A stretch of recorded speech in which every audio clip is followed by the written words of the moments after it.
Alright, it's time for another math easy solution. Discuss L'Hopital's rule. We'll look further into this by doing some examples, some limit examples that involve L'Hopital's rule. Basically, to recap what L'Hopital's rule is, if you have a limit like this one, limit x approaches a of fx divided by g of x, if on the top and bottom you have a case where it's like a 0 divided by 0 or infinity divided by infinity, or otherwise this is indeterminate, then the limit is just equal to, well, the derivative of the top and bottom. So x approaches a of f of x divided by g of x. See my earlier video on this. So basically now let's start off with these examples. Start off number 1 here. So just made some room here basically. So this one states limit x approaches 1 of ln x divided by x minus 1.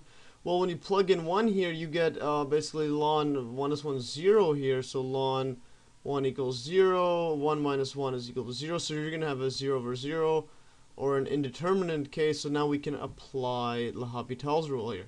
So now we can just take the derivative on top and bottom. So limit x approaches 1, well, derivative of ln x is just 1 over x, and the derivative of, well, x minus 1 is just 1. So then this is just going to be equal to limit x approaches 1 of 1 over x. And put a 1 in there, we just get a 1. So the limit is equal to 1 here. So now let's look at number 2 here. So number 2 is a limit as x approaches infinity of e to the x divided by x squared. Well, if you plug in e to the infinity here, this is infinity, and similar to infinity squared is just infinity. So you get a infinity over infinity here. This is also indeterminate. So L'Hopital's rule applies, and we can take the derivative of the top and bottom. So limit x approaches infinity of e to the x. Well, this derivative of e to the x is just e to the x, and derivative of x squared is just 2x. So now if we look at this one, if we put the infinity in here, we're going to get e to the infinity, which is infinity again, and 2 to the infinity, or 2 times infinity, is just equal to infinity. So another case of infinity over infinity here. But yeah, so then we could do L'Hopital's rule again. So we could just take the derivative of this one again. So limit x approaches infinity of e to the x divided by, well, yeah, derivative of e to the x, e to the x. And then this one, derivative of 2x is just 2x here. I mean, just 2, not a 2x. So that's the derivative there. And now if we plug in the limit, the infinity on both sides, we're going to get, this one is going to be equal to limit, yeah, it's basically, it's going to be something in the form of e to the infinity over 2. Well, this is just infinity. So we get, our limit is, well, infinite, or it doesn't have a limit. Okay, so, yeah, basically that one is just infinity there. So now if we look at the example 3, basically the limit is x approaches infinity of ln x divided by 3 to the x there. This one, again, ln of infinity. This approaches infinity here. And similarly, 3 infinity, this also goes to infinity. So another case of an indeterminate form of infinity over infinity. So basically, we can take the derivative of the top and bottom here. So we can get limit x approaches infinity. Using L'Hopital's rule, this applies. This one's going to be 1 over x, the derivative of ln x. And the derivative of this one can also just be written as, let's write this out because I don't know it by heart here. So x to the 1 over 3, and then using power rule, well, this is going to just keep writing it, x to the infinity, 1 over x. See my other video on the proof of ln x, the derivative of it. Now this one is just going to be 1 over 3, and then x minus 1 on top, negative 2 over 3. And simplifying this further a bit, this just because it's a bit more complicated than the other ones we did here. X infinity of 1 over x, this is 1 over 3, this was the negative, so it's at the bottom, so just put it here, x 2 over 3. So now if we put infinity on the top and bottom here, this one's going to go to 0, and this also is going to go to 0 because you have 1 divided by infinity, and this is also 1 divided by infinity here, so we get 0. So now we're going to get a 0 over 0 indeterminate form. So now we can take L'Hopital's rule again because this still applies. So we could just take the limit, the derivative again on top and bottom. Actually, instead of applying the L'Hopital's rule, I just realized, well, this one we could just keep rearranging this to make it a bit easier to read here. So because this is divided by, this can go on the top, this would go on the bottom, so we're going to be left with, let's say, 1 over x times 3x to the 3. So now this one would just equal to, well, limit x approaches infinity of 3x, well, this is 2 over 3 minus 1, because that's how you subtract powers. 1 is divided by, you would subtract on the top. And then this would just equal to limit x approaches infinity of 3, and then this one would go in the bottom. This would be negative, this would be negative 1 over 3. So now we're going to be x to the negative 1 over 3 here. And then if we put in infinity in this case, actually no, this is a positive 3 because it's a negative on top and then you bring it down so it's negative. So now if you put an infinity in here, you're just going to get 0 because it's going to be 3 divided by infinity. This is a plus. Yeah, so it's something like that. Okay, and now let's look at example 4. Example 4 states limit as x approaches 0 of tan x minus x divided by x cubed. Oh, what is this one? Well, basically, if as x approaches 0 on the top, tan of 0 is equal to 0 here. So basically, it's going to be a 0, and then this one's also going to be 0. Because tan x is 0, or then tan of 0 is 0, and then minus 0 is 0. So we have an indeterminate form of this. Now we could take the derivative and apply L'Hopital's rule. So limit as x approaches 0 of, well, the derivative of tan x is secant squared x. You can see my other video on this. Divided by 1, and now this is going to be a 3x squared, the derivative of this.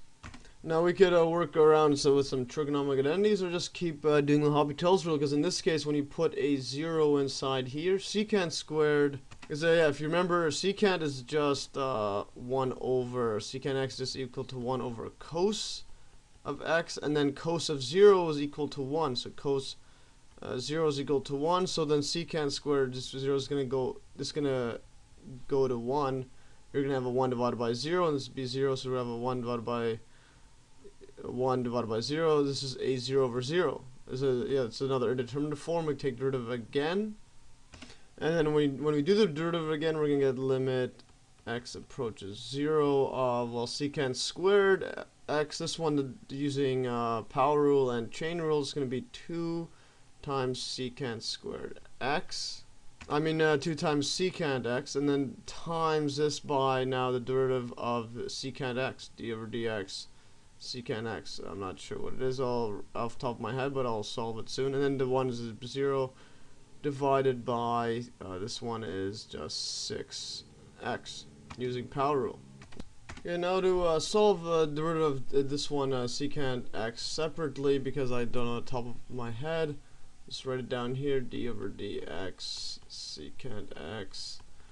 This one could be written as, well, this one is defined as 1 over cos, so this is going to be 1 over cosine of x, and we can rearrange this to d over dx of cosine to the power negative 1x, and then just using power rule and chain rule, we could just solve for it right here. This would just be, the derivative of that is negative 1 cos, then we subtract 1 on top, cos x, negative to the power negative 2 cos x times it by, well, derivative of cos x is just, using chain rule, is just sine of x, or negative sine of x. Negative sine of x. And now this one is just equal to, well, 1 over cos squared, or this is just secant squared x. So this one's going to, the negatives cancel, we're going to get left with secant squared x times sine of x. So now if we plug this value inside here, we're going to get limit of x approaches 0 of 2 times, well, secant, you're going to have secant x times, well, secant squared x sine x, all divided by 6x. Or you could simplify this down to limit as x approaches 0. You have 1 divided by 3 secant cubed x sine x over x. And then now this one, with limits, we could actually just break it apart into limit x approaches 0 of 1 over 3. Just take out this one right here, because we know what this value is. I'll show you why. and then times by limit sine of x over x as x approaches 0 here. So we broke it up, and in this one here, secant, if you just plug in a 0 in there, it's going to be 1 because the number is 1 over cos, and cos 0 is 1. So this one we're left with, this would just be equal to 1 over 3 times 1. And now we're going to be timesing by this limit, and this one we put a 0 in, sine of x divided by x, this is 0 over 0, and we could use L'Hopital's rule, and I also proved my other one using a geometric proof that this would equal 1. So we could also then times it by using L'Hopital's rule again. This is cos of x divided by 1, and cos of x of 0 is just 1. So we're left with 1 over 3 times 1, or equals 1 over 3. And there is our limit here. So now let's look at example 5 here. So now this is an example, limit x approaches pi of sine x divided by 1 over cos x.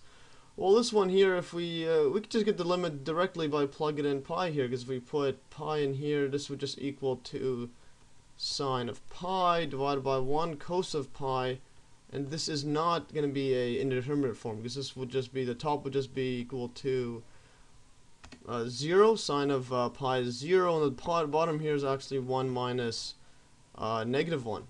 So then this one's going to be, well, 2 is, and your limit's going to be 0. If we were to do L'Hopital's rule, yeah, if we were to apply it, then we would get limit x approaches pi of the top would be cos x, and the bottom's going to be, well, just negative sine. This one's going to be sine of x here. And if you plug in pi in this one, you're going to get, well, negative 1 over, well, pi is 0, and we get basically negative infinity here. And this is wrong here. And the reason, yeah, just remember, only apply L'Hopital's rule if you have 0 over 0 or infinity of infinity. So you have to be careful. So you always check to make sure that these conditions are true. Otherwise, you're gonna get messed up results. And the last example is just to show you that you don't need L'Hopital's rule, but it's still much better. So this one, example 6, limit x approaches 1 of x squared minus 1. Divided by x minus 1. You could, well, if you do L'Hopital's rule, because you put 1 in here, you're going to get a 0 over 0. And you could use L'Hopital's rule. This would just equal to limit x approaches 1 of the top would be 2x, the derivative, and the bottom is just 1. Put a 1 in there, it equals 2. You could do that. It's just much faster than the old way I showed in my other videos. Here. Yeah, but for this one, you don't even need to use L'Hopital's rule. You could basically factor these out and then cancel the common factors here. So what I mean by that, x minus 1, this top part can equal, this one is just equal to x minus 1, x plus 1. If you times them out, you're going to have it as x squared minus 1. And then x minus 1. And then this one just cancels. And if you put a 1 in here, you're just going to get a 2. So you can do that way, but then that would require, yeah, factoring out if you're good at it. But L'Hopital's rule is, I find it the best and quickest way. You just take derivatives, straight derivatives, you get the answer. Well, that's all for today. Hopefully you learned. These are just many different variations of limits you could come across. This is important to not just blindly apply L'Hopital's rule, only make sure the conditions are true of indeterminate forms. And yeah, you could do it multiple times, and also try to rearrange it so you don't actually have to do it, and you could also break down limits like this. Well, that's all for today. Hopefully you learned, and stay tuned for another math easy